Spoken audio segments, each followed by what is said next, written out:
I never imagined my closest friend would be the one to betray me the most. Part 1. The Perfect Illusion. When I first met Mark, everything about him seemed perfect. Tall, charismatic, with a smile that could light up any room, he swept me off my feet faster than I ever expected. We were young, reckless, and deeply in love. From our whirlwind romance to our quiet wedding ceremony surrounded by close friends, it felt like a dream I never wanted to wake up from. Among those friends was Lisa, my best friend since college, my confidant through every heartbreak and triumph. Lisa was vibrant and caring, the kind of person who made you feel seen and understood without judgment. She was the sister I never had, the person I trusted with every secret and every hope. For years, the three of us were inseparable. Dinners at our favorite spots, late-night talks, and laughter that filled every corner of our lives. Mark and Lisa seemed to get along effortlessly, and I believed in the strength of our little circle. But beneath that surface of warmth and friendship, cracks were forming, invisible to me, but not to the quiet spaces between their stolen glances or hushed phone calls I was too naive to notice. At first it was small things. Mark coming home late, working overtime, or Lisa cancelling plans at the last minute, saying she wasn't feeling well.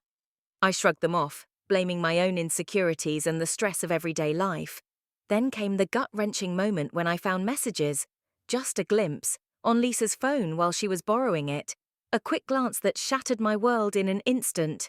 Their texts were filled with inside jokes, secret plans, and affection that went far beyond friendship. My best friend and my husband, the two people I loved most, were living a lie behind my back. The betrayal cut deeper than any wound I had ever known. I felt like a fool, blind to the truth, trapped in a nightmare where love and loyalty were illusions. In the days that followed, I confronted Mark and Lisa separately, searching for answers, begging for honesty. Their denials turned to confessions, tears mixed with anger and regret. I was left standing amidst the ruins of a life I thought was unbreakable, grappling with heartbreak that felt impossible to heal. But even as the pain threatened to consume me, a small spark of resilience flickered inside. I realized this story was not just about betrayal, it was about survival, reclaiming my self-worth, and learning to trust again in a world that had turned upside down. Part 2. Cracks in the Foundation. The days after I discovered their secret felt like I was living underwater. The world was muffled and distant, sounds were muted, colors dimmed, and every breath was heavy with disbelief. I kept replaying those messages in my head, the words swirling like a storm I couldn't escape. "How long has this been going on?" I finally asked Mark, my voice trembling with a mix of rage and heartbreak. He avoided my gaze, shifting uncomfortably on the couch. "A few months. I didn't mean for it to happen, it just did." Lisa's face when I confronted her was a twisted mask of guilt and sorrow. "I never wanted to hurt you. It just got complicated." Complicated? How could I even begin to understand that? How could my best friend and the man I promised forever to betray me like this? The betrayal wasn't just a secret affair, it was a complete fracture of trust, the foundation of everything I believed in. I questioned every moment, every smile, every word they ever said to me. Were they all lies? Was anything real? I felt isolated, drowning in a sea of confusion and despair. Friends offered sympathy, but their words felt hollow. How could anyone understand the pain of being betrayed by the two people closest to your heart? I stopped answering calls, retreated from social events, and let the silence swallow me whole. Nights were the hardest. Alone in the dark, I wrestled with my feelings, anger, sadness, self-doubt, and the overwhelming sense of loss. Yet, even in that darkness, a stubborn part of me refused to give up. I began writing in a journal, spilling out my raw emotions in an attempt to make sense of the chaos inside. The journal became my lifeline, a safe place where I could confront my pain without fear of judgment. I wrote about the betrayal, about the moments of joy that now felt tainted, about the person I used to be and the person I was becoming. Through the ink on those pages, I started to see a flicker of hope. Maybe, just maybe, this devastation was not the end, but a painful beginning.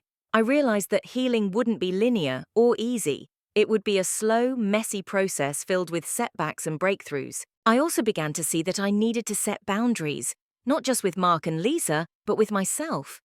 I needed to protect my heart, reclaim my sense of self, and figure out what I truly wanted moving forward. One evening, as I closed my journal, I made a decision. I wouldn't let this betrayal define me. I would find strength in the wreckage, build a new life from the pieces, and learn to trust, first myself, then others. It was the first step toward reclaiming my story. Part 3. Shattered Trust and Silent Battles. The days blurred into weeks, but the rawness of betrayal refused to dull. Every moment I spent in that house, the home Mark and I had built, became a battleground of memories and broken promises. I walked through rooms that once echoed with laughter, now haunted by silence and suspicion. Mark tried to speak, to explain, to apologize, but his words often felt hollow, rehearsed. Lisa, on the other hand, was a ghost in my life. We barely spoke, the weight of betrayal keeping us miles apart, even when we were in the same room. Our friendship, once a source of joy and comfort, was now a painful reminder of deceit. I found myself scrutinizing every interaction, every glance, every word from those around me. Was someone hiding something? Was I too trusting, too naive? The paranoia crept in slowly but relentlessly, whispering poison in the back of my mind. At work, I struggled to focus. Tasks that once felt routine now seemed overwhelming. I felt invisible, even when surrounded by colleagues. Some noticed my withdrawal, others didn't. I was a shell of myself, carrying a burden that no one could see. The nights were the worst. I lay awake, staring at the ceiling, replaying conversations, trying to pinpoint where everything went wrong. I questioned my worth. Was I not enough? Had I missed the signs? The self-doubt gnawed at me relentlessly, threatening to consume the fragments of confidence I had left. Yet amidst the despair, moments of clarity pierced through. I remembered who I was before this, a woman full of dreams, resilience, and strength. I refused to let the betrayal steal that from me. One evening, as I sat by the window watching the rain, a message popped up on my phone from an unknown number. Hesitant, I opened it. It was a simple text. "If you ever want to talk, I'm here." No name, no explanation. Curiosity mixed with skepticism. Was this someone reaching out to help? Or another thread in the tangled web of lies? I hesitated but then replied, "Who is this?" The response was immediate. Someone who understands pain, someone who knows what it means to lose trust. That night marked a subtle turning point. The anonymity allowed me to open up, to share fears and anger without judgment. We exchanged messages long into the night, stories of heartbreak, betrayal, and the slow, painful journey to healing. It was the first connection I'd felt in months that didn't come with strings attached or pain attached, a reminder that even in the darkest times, there could be light, sometimes from the most unexpected places. Back home, tensions with Mark simmered beneath the surface. We talked more, sometimes calmly, sometimes with raised voices. The road to forgiveness was rocky, filled with setbacks and moments of raw vulnerability. Lisa remained a closed chapter. For now. I wasn't ready to face her fully, and perhaps she wasn't ready either. I started therapy, finally acknowledging that I couldn't do this alone. The sessions were grueling but necessary, peeling back layers of hurt and rebuilding my sense of self piece by piece. Through it all, I began to reclaim my life. I reconnected with old passions, painting, hiking, journaling. Each brushstroke, each step on a trail was a small act of defiance against despair. The journey was far from over. Some days were better, others worse. But for the first time, I wasn't just surviving, I was beginning to live again. And that was enough. Part 4. Picking up the pieces. After months of emotional turmoil, I started to see the faint outlines of a new life emerging from the wreckage. It was slow, painfully slow, but it was progress. The betrayal still lingered, like a shadow I couldn't quite shake, but I was learning how to live with it rather than be defined by it. Therapy became my anchor. Each session was a raw excavation of my deepest fears and vulnerabilities. I confronted painful memories, examined my own mistakes, and slowly began to forgive myself for being blind to the truth. My therapist helped me understand that healing wasn't about forgetting or pretending the betrayal didn't happen. It was about reclaiming my power and rebuilding trust, starting with myself. At work, I forced myself to engage more. I joined a new project team, took on responsibilities that pushed me out of my comfort zone, and found moments of pride in small achievements. My colleagues began to see a flicker of the woman I used to be, confident, capable, and ambitious. But the hardest part was Mark. Our conversations were charged with emotion. Sometimes they spiraled into heated arguments, other times they were quiet and fragile, like two people trying to navigate a minefield. He expressed remorse, begged for forgiveness, and promised change, but I wasn't sure if I could ever fully trust him again. One evening, after a particularly tense argument, I stood by the window, looking out at the city lights, feeling the weight of the decision before me. Was our marriage salvageable? Could love survive such a profound betrayal? I realized that the answer lay not in Mark's promises but in my own heart. I needed time, space, and clarity to decide what I truly wanted, for myself, for my future.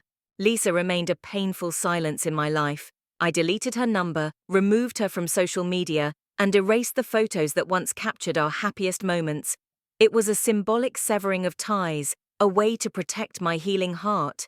Despite the heartbreak, I found unexpected support from new friends, people who didn't know my past, who saw me for who I was now, and who embraced me without judgment. They reminded me that life continued, that joy was still possible. I started volunteering at a local community center, helping others facing their own struggles. Giving back filled a void I hadn't realized existed and gave my days new purpose. One afternoon, while painting in the park, a stranger stopped to admire my work. We struck up a conversation that flowed effortlessly. His kindness and genuine interest surprised me.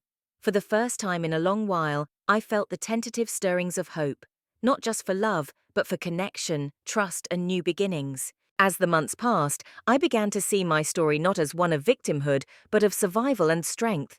The scars of betrayal would always be a part of me, but they no longer defined me. I was learning to live again, not as the woman I was before, but as someone reborn from the ashes, ready to face whatever came next. Part 5. The Road to Redemption and New Beginnings. The months following the worst storm in my life were a testament to resilience I hadn't known I possessed. Each day was a battle, between the urge to collapse under the weight of betrayal and the fierce determination to rebuild from the ruins. Healing wasn't linear, it was a messy, painful, and exhausting process, but I was slowly, steadily finding my way forward. Mark's presence in my life was a constant source of conflict and confusion. On one hand, he was the man I had loved for years, the father of my child, my partner in countless dreams and plans. On the other, he was the man who shattered my trust so completely that I often questioned everything I thought I knew about him and about us. Our conversations had grown more honest over time. The mask of denial and defensiveness was gone, replaced by raw vulnerability. Mark admitted his faults, his selfishness, and the deep regret he carried, yet no apology could erase the pain. Forgiveness was something I had to work toward, for my own peace, not for him. Some days I felt the walls of anger and bitterness closing in, threatening to suffocate me. I fought those feelings, reminding myself that bitterness only imprisoned the soul. I wanted to be free, free to love again, to trust again, and to live without fear. Therapy sessions became a lifeline. My therapist guided me through confronting not only Mark's betrayal, but also the parts of myself that needed healing, insecurities, self-blame, and the fear of being unworthy. I learned to separate my self-worth from others' actions and to rebuild confidence one small step at a time. One breakthrough came unexpectedly during a session where I spoke about my deepest fears. The fear of never being enough, the fear that love always ends in pain. My therapist helped me see that those fears, while real, didn't have to dictate my future. I was more than my pain. I was more than my mistakes. Meanwhile, I found solace in the creative outlets I had neglected for years. Painting became more than a hobby. It was therapy, expression, and a way to reclaim my identity. Each brushstroke was a silent declaration. I am still here. I am still me. At work, I began to shine again. Taking on leadership roles, mentoring younger colleagues, and pushing myself beyond comfort zones reminded me of my capabilities and sparked a renewed sense of purpose. Yet the social aspect of my life was still complicated. Trust was fragile, and I was cautious. Opening up to new people felt risky, but I craved connection. That's when I met Daniel. Daniel was kind without being patronizing, attentive without being overwhelming. We met at a charity event, and our conversations flowed easily, without the weight of past scars. He didn't pry about my history, but when I chose to share, he listened with genuine empathy. Our friendship grew slowly, built on mutual respect and understanding. For the first time in years, I felt the flicker of excitement about the future. Could I allow myself to hope for happiness again? Could I learn to trust someone new? It wasn't easy. Old wounds flared up at times, and I was honest with Daniel about my fears and boundaries. He never pressured me, only offered steady support. Meanwhile, Mark and I agreed on a truce, not reconciliation but a mutual respect for co-parenting our child. We both wanted what was best for them, even if we couldn't be partners anymore. Letting go of the past was a slow, painful process. I grieved the loss of the life I thought I had, the dreams that would never come true. But with that grief came a quiet strength, the knowledge that I had survived, that I was capable of building something new. Sometimes, late at night, I sat by the window journaling about the woman I was becoming, someone stronger, wiser, and more compassionate, especially toward herself. The road ahead was uncertain, but for the first time in a long time, I was ready to face it with hope. Part 6. Shadows of the Past and Glimmers of Hope. The fragile balance I had started to build was soon tested by shadows from the past that refused to stay buried. Just when I thought I was moving forward, reality reminded me that healing wasn't about forgetting. It was about facing the scars, no matter how raw. One afternoon, I was scrolling through social media when a message popped up from an unknown number. Hesitant, I opened it. It was from Lisa, the woman who had been the catalyst for my heartbreak. Her words were brief but cutting, filled with bitterness and blame, as if trying to reopen wounds that had just begun to heal. For a moment, I was paralyzed by anger and hurt. Why was she reaching out now? What did she want? But then, something inside me shifted. I realized I didn't have to engage with the past to reclaim my future. I blocked her number and turned off my phone, refusing to let her toxic presence pull me back into darkness. At the same time, Mark was struggling with his own demons. His remorse was genuine, but guilt was eating him alive. I could see it in his eyes during our brief exchanges, the flicker of regret mixed with confusion about how to move on without destroying what little connection we still had. Despite everything, I wanted to believe that people could change, but I also knew better than to put my happiness in someone else's hands. The trust shattered so deeply required time and consistent effort to rebuild if it was even possible.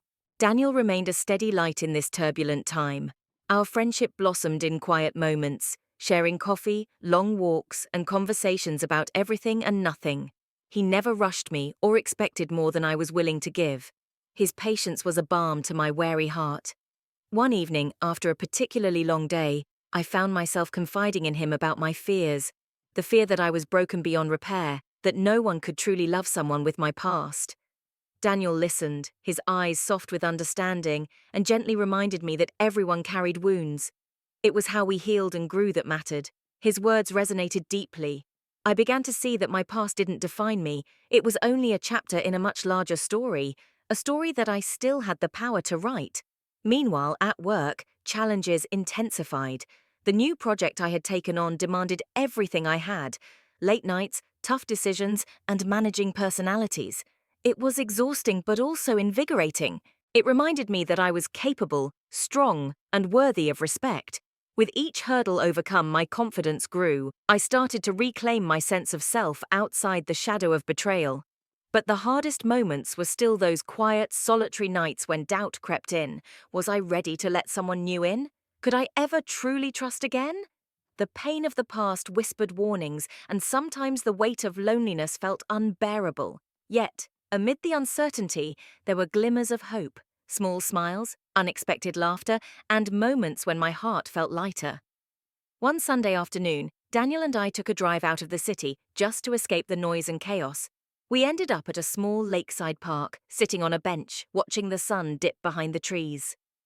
The world felt peaceful there, and for the first time in a long time, I allowed myself to imagine a future filled with possibility rather than pain. As the sky turned shades of pink and gold, I realized that healing was a journey, one I didn't have to walk alone, and maybe, just maybe, love could find its way back into my life again. Part 7. The Crossroads of Forgiveness and Fear. The days blurred together, a mixture of new beginnings and lingering doubts. Each step forward felt like walking on a tightrope stretched between hope and fear. I was learning to balance the two, but every so often the past would surge back, threatening to pull me under. Daniel had become a constant in my life, a presence both comforting and unexpected. His kindness wasn't a cure, but it was a salve, a gentle reminder that not all relationships end in pain. We spent weekends exploring the city's hidden corners, talking about our dreams, our fears, and the scars we both carried. He never pushed me to speed up the healing process, instead choosing to walk beside me at my pace. Yet, despite the peace his presence brought, I still wrestled with the shadow of Mark's betrayal. Some nights when I lay awake in the quiet darkness, the memory of his betrayal felt like a heavy weight pressing down on my chest. I'd replay conversations, moments, looking for signs I had missed. The what-ifs and whys became a relentless storm in my mind. I found myself at a crossroads. Should I try to forgive Mark? Could I find it within myself to let go of the anger that consumed so much of my energy? Forgiveness felt like both a betrayal and a release, a paradox that left me tangled in confusion. One afternoon, I ran into a mutual friend who had been silently watching our story unfold. She told me Mark was struggling, isolated in his own regret, but that he wasn't ready to face the consequences or make amends in any meaningful way. Hearing that didn't surprise me, but it also reminded me that forgiveness was mine to give or withhold and not his to earn. That night I sat by the window, journal in hand, pouring out my thoughts and fears. Writing became a lifeline, a way to confront emotions too complex to speak aloud. I scribbled pages filled with pain, hope, and questions I wasn't ready to answer. Through this process, I began to realize that forgiveness wasn't about condoning betrayal or forgetting the past. It was about freeing myself from the prison of resentment. It was about reclaiming my peace and choosing to live beyond the pain. The next few weeks were a whirlwind. Daniel and I grew closer, our friendship deepening into something more tender and intimate. Still, I was cautious, guarding my heart with invisible walls. Opening up to someone new after such a betrayal felt terrifying. What if history repeated itself? What if I was just setting myself up for more heartbreak? One evening, as we sat on the rooftop watching the city lights flicker below, Daniel reached for my hand. The simple gesture sent a shock through me, a mixture of fear and longing. He didn't say much, but his eyes spoke volumes. "I'm here. No judgments, no expectations." That night, I allowed myself to lean into the moment, to trust in the possibility of happiness again. It was a small step, but a monumental one for me. At the same time, Mark's attempts to reconnect were sporadic and fraught with tension. I kept my distance, knowing that my priority was to protect myself and my child. The wounds were still fresh, and rebuilding that kind of trust felt impossible. But life was moving forward, and I was determined not to let betrayal define me. I began volunteering at a local community center, helping others who had faced pain and loss. Giving back reminded me that healing wasn't just personal, it was universal. Everyone carried their own burdens, and sharing that pain made it lighter. The path ahead was still uncertain, and some days the past threatened to consume me, but I was no longer a prisoner of my pain. I was choosing to step into the light, to believe in love and trust again, even if it meant risking everything. Because sometimes the greatest courage is found not in never falling, but in rising every time we do. Part 8. Rising from the Ashes, a New Beginning. The morning sun filtered gently through the curtains, casting a warm glow over the quiet room. I lay there for a moment, feeling the soft rise and fall of my breath, savoring the fragile peace I'd earned after months of turmoil. It was a peace hard won, forged in the fires of betrayal, heartbreak, and slow, steady healing. Looking back, the journey had been anything but linear.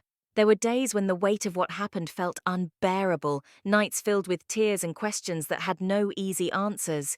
But there had also been moments of unexpected grace, small acts of kindness, a friend's understanding smile, and the quiet strength I discovered within myself. Daniel had been a light in the darkness, a reminder that love could be gentle, patient, and true. Our relationship wasn't perfect, nor was it without its challenges, but it was built on honesty and respect. He never tried to rush me, never demanded more than I was willing to give. Instead, he offered a steady hand and an open heart, and slowly, I learned to trust again. Mark, on the other hand, had become a chapter I was finally able to close. His attempts to reconnect only served to remind me why I had to let go, not out of anger, but out of self-respect. Forgiveness had come on my terms, a quiet release of resentment that freed me more than it freed him. It wasn't about forgetting what happened, but about choosing to no longer be defined by it. As I got up and moved through my morning routine, I felt a sense of renewal. The scars remained, a testament to the battles fought and survived, but they no longer held me captive. I was stronger now, shaped not by betrayal, but by resilience. Later that day, Daniel and I met at our favorite cafe, a small, cozy spot tucked away from the noise of the city. Over steaming cups of coffee, we talked about everything, our hopes, fears, and the future we wanted to build together. For the first time in a long while, I allowed myself to dream freely, unburdened by the ghosts of the past. We walked through the park afterward, hand in hand, the world around us vibrant and full of promise. Children played nearby, laughter ringing through the air, and for a moment, I felt as if I was truly seeing the world anew. The process of healing had taught me that love wasn't about perfection or fairy tales. It was about finding someone who saw your broken pieces and chose to hold them gently, someone who stood by you not despite your flaws, but because of them. I knew the road ahead wouldn't always be easy. Trust was fragile, and the past had a way of creeping back when least expected, but I was no longer afraid. I had learned to face my fears, to confront the pain, and to embrace the uncertain beauty of new beginnings. In that moment, I made a silent promise to myself, to live fully, to love boldly, and to never let betrayal define my worth again. Because sometimes, the hardest endings are also the start of the most beautiful stories.